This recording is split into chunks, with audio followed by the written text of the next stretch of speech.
Bien-aimés dans le Seigneur, bonjour, c'est le pasteur Yann Lungu de l'église Royaume de Dieu Maison de Prière. Nous sommes heureux de vous avoir encore en ce jour, en ce jeudi, pour notre série d'enseignements sur l'émission Parole de connaissance. Aujourd'hui, nous commençons une autre série d'enseignements, quatre émissions qui vont se succéder. Et nous allons aborder un terme central tant pour l'Ancien Testament que pour le Nouveau Testament. Ce thème, c'est l'alliance. Aujourd'hui, nous commençons à aborder ce thème et nous allons le prendre alliance par alliance, bien aimé dans le Seigneur, parce que la compréhension de l'Évangile dans le contexte de l'alliance est la clé pour la maîtrise même de toutes les autres doctrines de la parole de Dieu. Voyez-vous, vous le savez, le Seigneur a traité plusieurs alliances avec l'humanité, dont le principal, c'est d'abord l'alliance d'Adam. Le Seigneur a commencé avec Adam et puis après, il a traité une alliance avec Noé. Et après Noé, le Seigneur traitera une alliance avec Abraham. Et après Abraham, le Seigneur traitera l'alliance avec Moïse. Ça, ce sont des grandes alliances. Et après Moïse, le Seigneur va traiter une alliance avec David. Et en fin de compte, il va traiter l'alliance qui clôture toutes les alliances en Jésus-Christ pour l'humanité. Mais nous commençons pour voir les aspects de ces différentes alliances telles que ça a évolué dans l'histoire de l'humanité depuis l'existence de l'homme, depuis Adam, jusqu'à nous en Jésus-Christ. Bien aimé, c'est formidable de comprendre la parole de Dieu et de comprendre les alliances. Mais pour cela, nous allons lire un texte important qui est Genèse, dans le livre des Genèse, chapitre 1er. Nous allons prendre le verset 26e, où la Bible dit « Puis Dieu dit, faisons l'homme à notre image et selon notre ressemblance, et qu'il domine sur le poisson de la mer, sur les oiseaux du ciel, sur le bétail, sur toute la terre et sur tous les reptiles qui rampent sur la terre. » C'est un verset que nous avons lu pour vous permettre de comprendre l'essentiel, parce que nous n'allons pas tout lire dans notre émission d'aujourd'hui. Le monde, l'humanité commence par Dieu. Le livre de Genèse que nous venons de lire au premier verset, c'est Dieu qui commence l'humanité, qui commence le monde, même pas encore l'humanité, le monde. Il fait un constat d'une création qu'il avait lui-même déjà faite et qui était dans une sorte de tohu-bohu. Et après le tohu-bohu, le Seigneur va commencer à mettre de l'ordre dans l'humanité. Il met de l'ordre dans l'humanité qu'il a créée. Et ce que j'aime dans le chapitre 1er de notre lecture dans le livre de Genèse, c'est que le Seigneur fixe toutes les autres civilisations. Ce n'est pas l'essentiel de notre message du jour, mais nous insistons sur cela. Le Seigneur fixe toutes les autres civilisations. En ces termes, c'est lui qui a créé le monde, pas quelqu'un d'autre. Il en a la connaissance. Cette connaissance de Genèse existe depuis l'époque d'Abraham. Alors que pendant le même temps, les grandes civilisations humaines, notamment la civilisation égyptienne, mésopotamienne, considéraient le soleil comme une divinité, la lune comme une divinité, les grands reptiles comme des divinités, parfois des vaches sont considérées comme des divinités, de simples bergers, de simples peuples sans structure, sans organisation en tant que nation, avec déjà la révélation qui s'est aujourd'hui confirmée que le soleil n'est pas du tout une divinité. Ce n'est qu'un lampadaire. Le soleil n'est qu'un luminaire. Ok? La lune n'est pas du tout une divinité. Imaginez-vous, les gens que les hommes considèrent comme des grandes civilisations, les Égyptiens, ont considéré le soleil comme une divinité. Mais Abraham, Moïse, de leur époque, avaient déjà la révélation que ce n'était point de divinité, ce n'était que de la nature, ce n'était que de liminaire. Et c'est ça la force de la parole de Dieu. Dès le commencement, c'est la vérité qui défie toute la connaissance mensongère de certains scientifiques et qui les met en touche. Et c'est ce qui est formidable. Parce que la Bible, c'est la lumière, la vérité. Et lorsque le Seigneur fixe les choses, il crée le monde et il en précise les contextes et même la méthodologie, le Seigneur fixe toute l'humanité du fait que c'est lui le créateur de toutes choses. Il a créé le monde. Après, il décide maintenant de créer l'homme. Et je comprends pourquoi est-ce que Dieu décide de créer l'homme après toute chose, pour qu'il n'y ait point de confusion possible. Il va créer cet homme à son image et à sa ressemblance, mais il le crée après pour qu'il n'y ait point de confusion. Il ne le crée pas avant, de sorte que l'homme trouve la nature déjà faite et qu'il ne se prenne jamais pour les dieux créateurs et que la nature même ne reconnaisse pas en l'homme son créateur. Mais nous avançons dans notre exhortation sur l'alliance. Dieu va décider de créer l'homme et il va venir proposer à Adam une alliance. Parce que Dieu est un Dieu d'alliance. Il le crée et il le propose une alliance. Maintenant, je vais expliquer en quelques termes simples, c'est quoi l'alliance? L'alliance, c'est un accord d'adhésion. Ce n'est pas un contrat de travail où l'on peut négocier. C'est un accord d'adhésion où Dieu vous propose le terme de l'entente avec lui. Et dans ces termes, le Seigneur vous donne une mission, un mandat. Il vous dit, vous ferez ceci. Et moi, je ferai cela. C'est ce que le Seigneur veut que vous compreniez.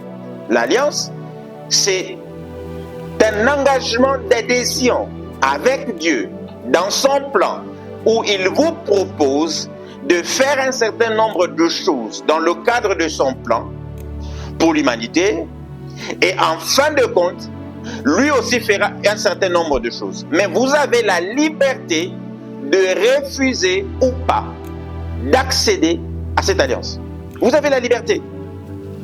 Dieu vous attend là. Il vous laisse la liberté de choisir si vous entrerez dans cette alliance ou pas. C'est toujours le cas. Vous pouvez même décider d'accéder, d'entrer dans l'alliance et d'en sortir. Et c'est ça la particularité de l'alliance. C'est qu'aujourd'hui, vous pouvez décider d'entrer dans l'alliance avec Dieu. Et demain, vous pouvez décider d'en sortir de cette alliance. Ça ne dépend que de vous. Mais tant que vous êtes dans l'alliance, Dieu est fidèle. Et donc Dieu va traiter une alliance avec Adam. Pour que Adam maintienne l'équilibre de l'humanité. Il dit, je soumets sous ton autorité toute ma création pour que tu maintiennes l'équilibre. Mais ce maintien de l'équilibre ne marche que si Adam reste soumis à Dieu. Parce que vous ne pouvez pas exiger à la nature de se soumettre à vous si vous-même vous refusez de vous soumettre à celui qui est plus grand que vous. C'est ça le principe de l'alliance. Et il faut que nous commencions à comprendre ces choses. Vous ne pouvez pas exiger à la nature de se soumettre à vous si vous-même vous ne vous soumettez pas à celui qui en est le créateur. Dieu, il a créé ces mondes, il nous a créés et il nous soumet la nature et il attend de nous une chose, que nous nous soumettions à lui, que nous fonctionnons dans le cadre de l'alliance. Vous ne pouvez pas vouloir une chose et son contraire, c'est-à-dire vous ne pouvez pas accepter d'entrer dans l'alliance avec Dieu et en même temps de ne pas respecter le clause de cette alliance. C'est incompatible. Soit vous décidez de sortir carrément de l'alliance. Et nous allons voir, nombreux sont ces hommes qui, dans le cours de leur vie, se sont retrouvés en dehors de l'alliance. Hébreux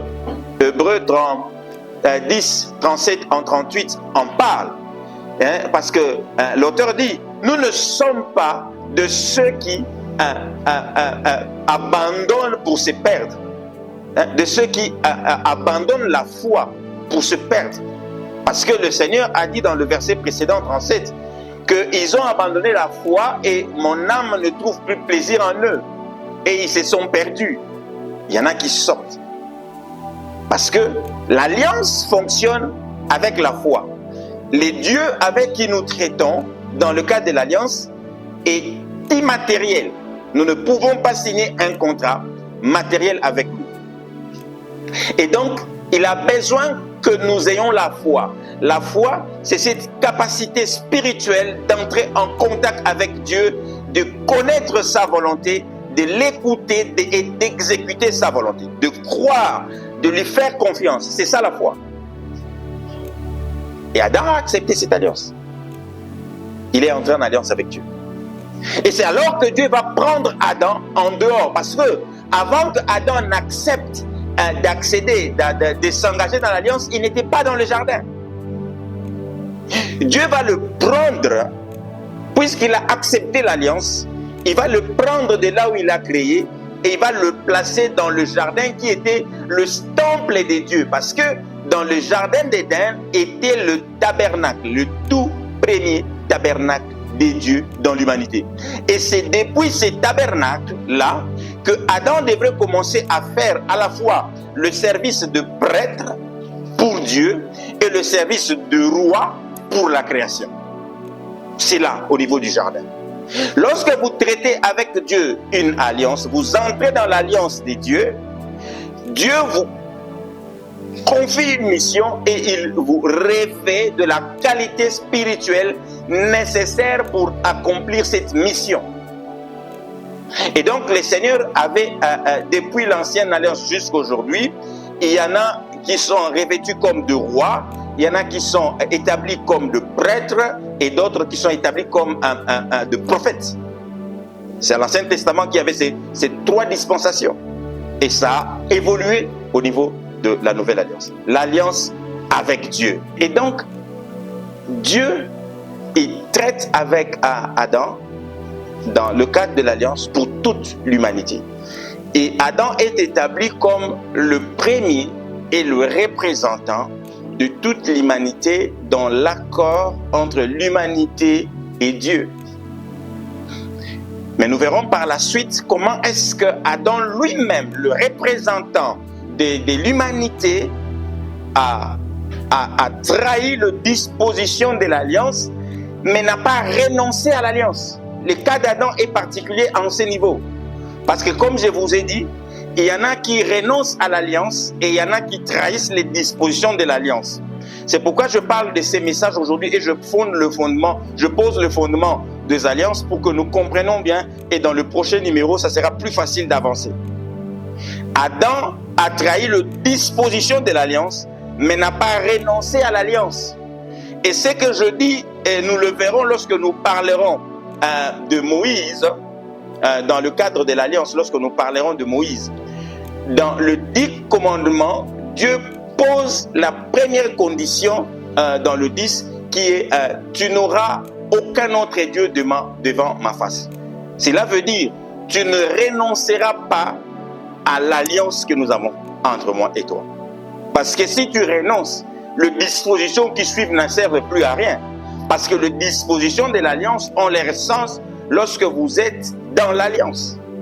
Les lois, les règles ont leur sens. Mais dès que vous quittez l'alliance, la loi ne vous sert plus à rien. Puisque Dieu n'est plus celui qui vous régit. Et donc, Adam accepte et Dieu le prend et le place dans son jardin pour qu'il y exerce les fonctions de prêtre, c'est-à-dire de sacrificateur et de roi pour gérer toute l'humanité. Mais Adam va trahir, comme je l'ai dit. Adam trahit une disposition de l'alliance parce que Dieu lui dit dans l'alliance une disposition qui consiste à dire tu ne mangeras pas du fruit de l'arbre de la connaissance du bien et du mal. Adam n'a pas renoncé à l'alliance. Il a violé une disposition de l'alliance. C'est comme ça quand Dieu vient vers Adam, Dieu ne renonce pas à son alliance parce qu'Adam est resté dans l'alliance avec Dieu. Vous pouvez commettre une faute. Le plus important, c'est de rester dans l'alliance avec Dieu. Parce que personne n'est parfait. Et Dieu l'affirme dans toute la Bible. Personne n'est parfait. Le plus important dans votre vie, c'est de vous attacher à l'alliance. C'est de ne jamais perdre la foi en Dieu. C'est de ne jamais se détacher de Dieu. C'est de ne jamais se détourner de Dieu. C'est le plus important dans l'alliance. Et c'est le message que j'amène essentiellement aujourd'hui. Vous pouvez connaître de difficultés dans votre vie. Vous pouvez connaître de la pression de la part de forces de ténèbres. Vous pouvez être en face de toutes sortes de ruses, de mensonges de l'ennemi. Mais je vous en supplie, bien-aimés dans le Seigneur, ne vous détachez jamais de Dieu. Peu importe votre souffrance. Oh, Job était devant une telle souffrance. Sa femme vient lui dire une chose. Insulte Dieu et meurt. Il lui dit, détache-toi de cette alliance et meurs. Non, Job a dit, je ne peux pas le faire. Parce que Job savait que le plus important, c'était de rester avec Dieu. Même s'il ne comprenait pas ce que ce Dieu faisait dans sa vie.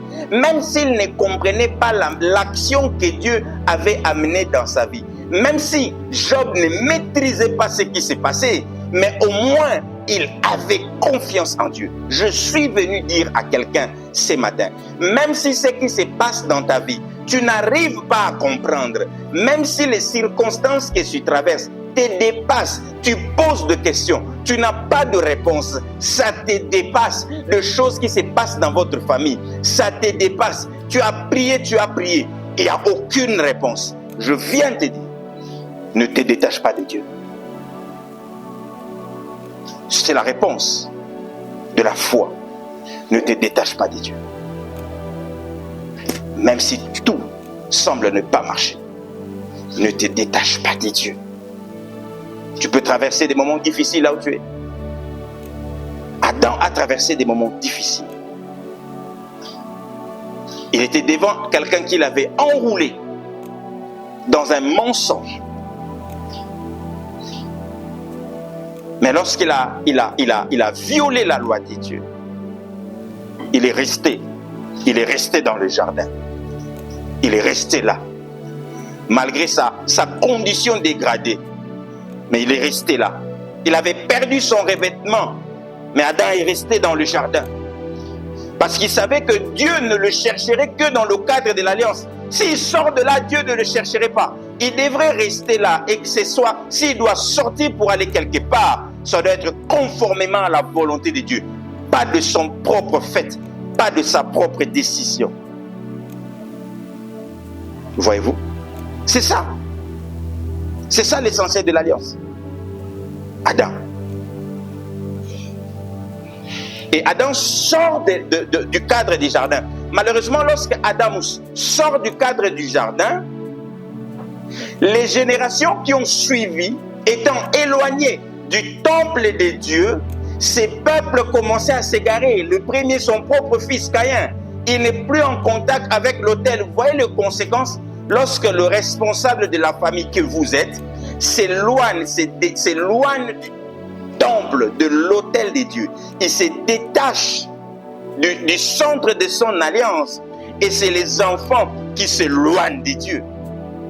Il perd Caïn. Il perd Abel. Pourquoi? Parce que son péché l'a conduit à quitter le temple de Dieu.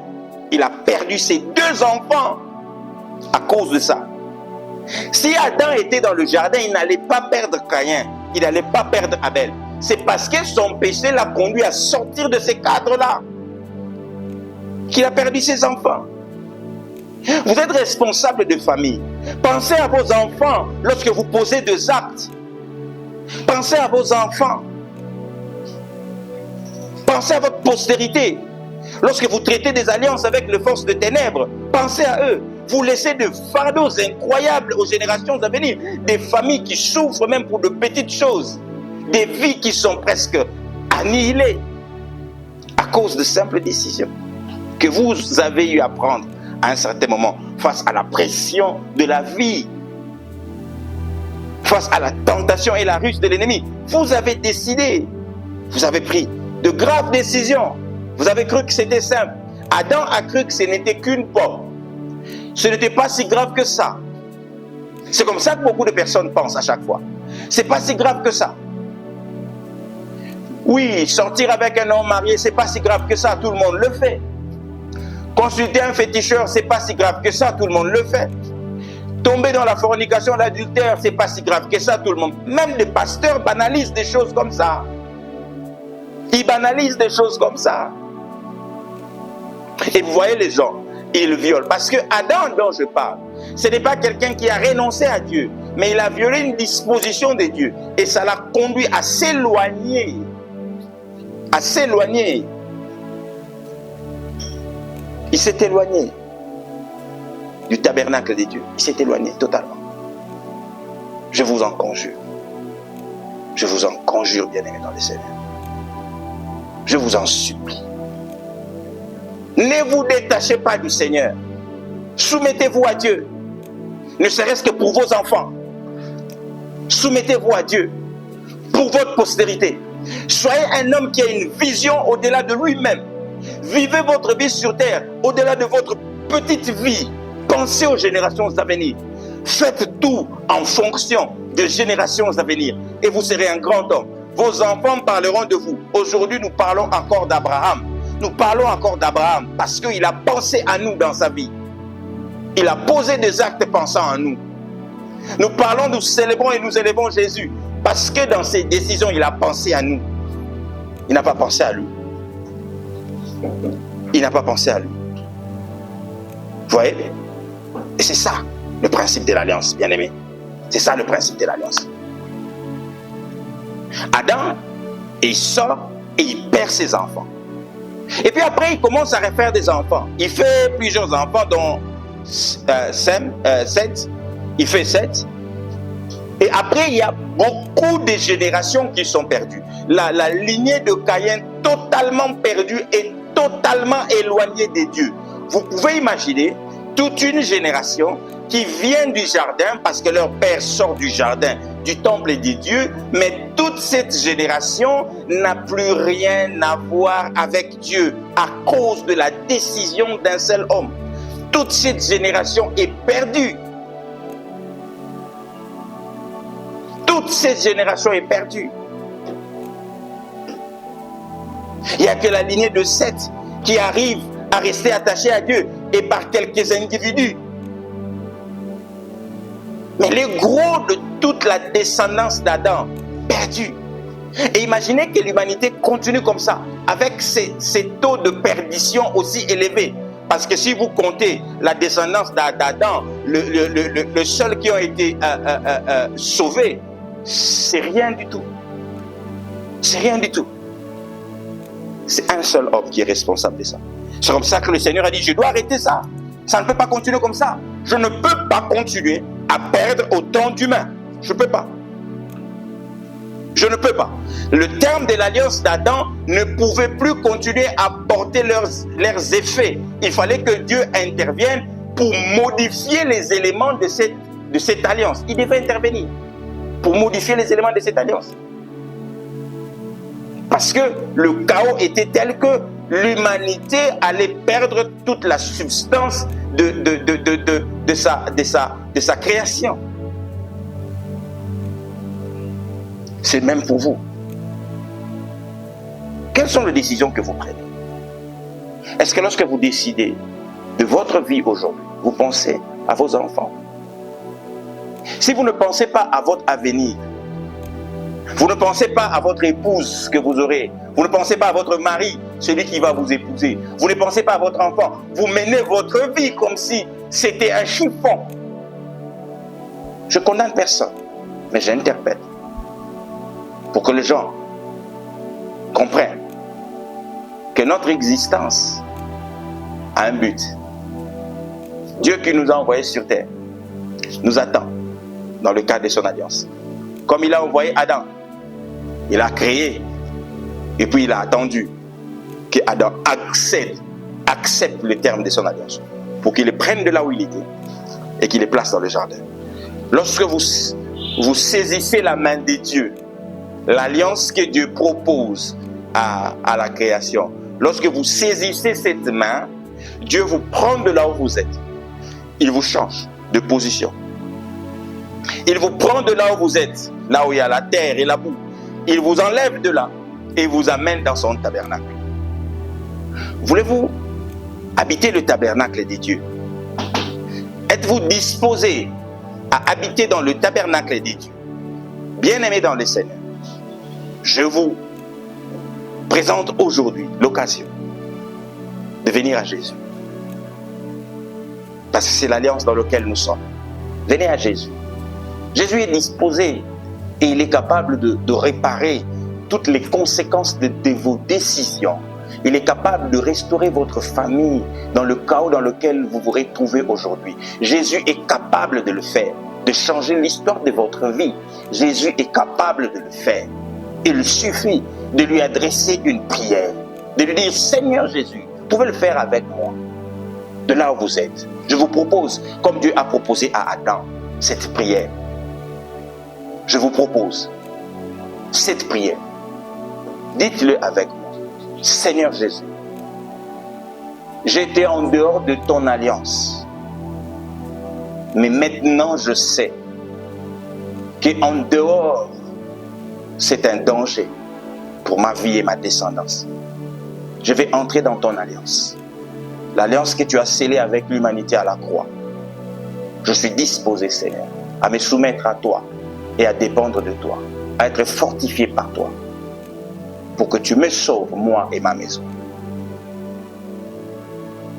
Que Dieu te bénisse, toi qui étais avec moi dans cette prière. Seigneur, écoute la prière de ceux qui ont compris et qui sont venus à toi. Toi qui sauves, restaures et guéris, Père. Amène-le dans ton alliance. Amène-le dans ton tabernacle pour qu'ils y restent avec toi tous les jours de leur vie, eux et leur famille. Au nom de Jésus. Amen. Dieu vous bénisse. Rendez-vous pour la suite au prochain numéro.